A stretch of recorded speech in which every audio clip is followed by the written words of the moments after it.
Episode की शुरुआत सावी द्वारा तारा से यह कहने से होती है कि वह उसे अस्पताल छोड़ देगी, लेकिन तारा मना कर देती है।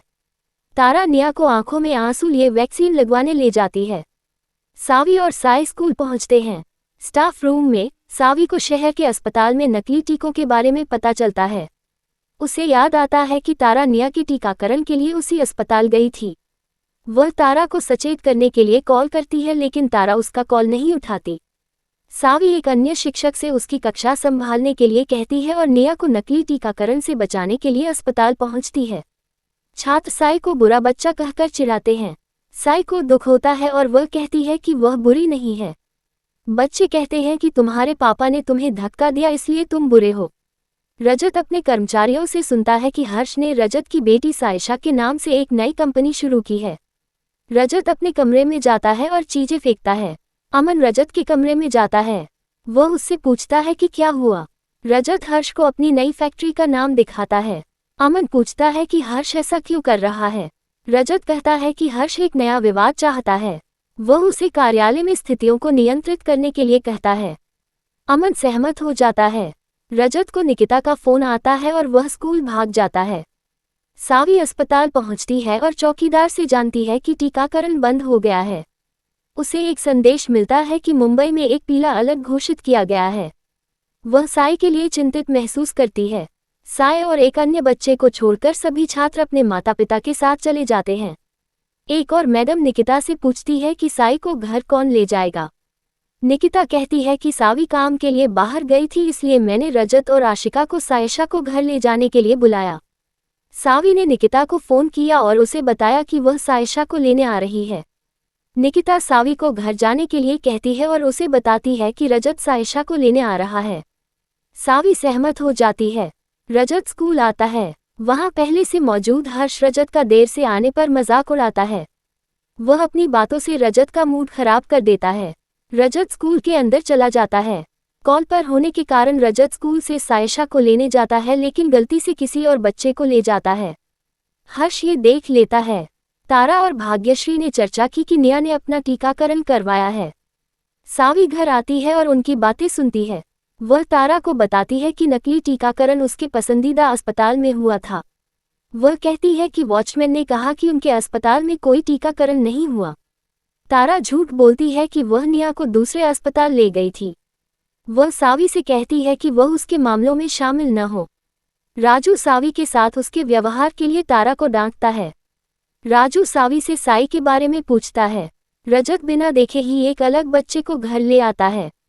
वह सावी का मजाक उड़ाता है और उसे बुरा माता पिता कहता है। भाग्यश्री और राजू रजत को बताते हैं कि वह एक अलग बच्चे को घर ले आया है। बच्चा रोता है और रजत के बारे में सावी से शिकायत करता है। सावी उसे घर छोड़ने का आश्वासन देता है। सावी रजत को उसकी गलती के लिए डांटता है। भाग्यश्री उन्हें सायशा को घर लाने के लिए कहती है। रजत कहता है कि वह सायशा को स्कूल छोड़कर घर ले आएगा। रजत को देखकर बच्चा रोता है। सावी उसे स्कूल ले जाने का आश्वासन देता है। सावी, रजत ने बच्चे को उसके माता पिता के पास छोड़ दिया। हर्ष के साथ मौजूद सायशा सावी के पास जाती है। बच्चे के माता पिता रजत को उसकी गलती के लिए डांटते हैं। सावी श्राव्या के माता पिता से माफी मांगती है। वह उन्हें आश्वासन देती है कि यह गलती दोबारा नहीं होगी। रजत साई से पूछता है कि क्या वह ठीक है। हर्ष के साथ मौजूद सायशा सावी के पास जाती है। बच्चे के माता पिता रजत को उसकी गलती के लिए डांटते हैं। सावी श्राव्या के माता पिता से माफी मांगती है। वह उन्हें आश्वासन देती है कि यह गलती दोबारा नहीं होगी। रजत साई से पूछता है कि क्या वह ठीक है। सावी सायशा को घर ले जाती है। हर्ष रजत का मजाक उड़ाता है। वह कहता है कि उसकी बेटी उसके साथ सुरक्षित नहीं है। वह अपनी बेटी की सुरक्षा के लिए उसे वापस लेने का वादा करता है। रजत देखता है। सावी सायशा से पूछती है कि वह बिस्तर के नीचे क्यों छिपी थी। सायशा कहती है कि वह बिस्तर के नीचे छिपी है क्योंकि वह एक बुरी लड़की है। सावी सायशा को बाहर लाती है और सायशा से कहती है कि वह एक अच्छी लड़की है। सायशा कहती है कि नहीं और कहती है कि वह बुरी लड़की है, इसलिए रजत ने उसे स्कूल में छोड़ दिया। सायशा कहती है कि स्कूल में उसके सभी दोस्त यही बात कहते हैं। सावी को लगता है कि रजत की हरकतों की वजह से सायशा के दिल में बहुत डर है। सावी मन ही मन रजत से कहती है कि वह उसे इसके लिए कभी माफ नहीं करेगी। रजत कठोर शब्दों के बारे में सोचता है और वह घर लौट आता है।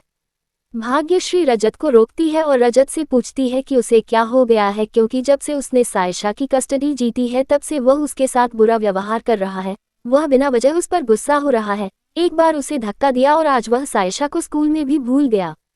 सावी भाग्यश्री से कहती है कि रजत को कुछ नहीं हुआ और कहती है कि रजत ने सायशा की कस्टडी जीत ली है, इसलिए उसका अहंकार संतुष्ट हो गया है और वह अपने सामान्य व्यवहार पर लौट आया है।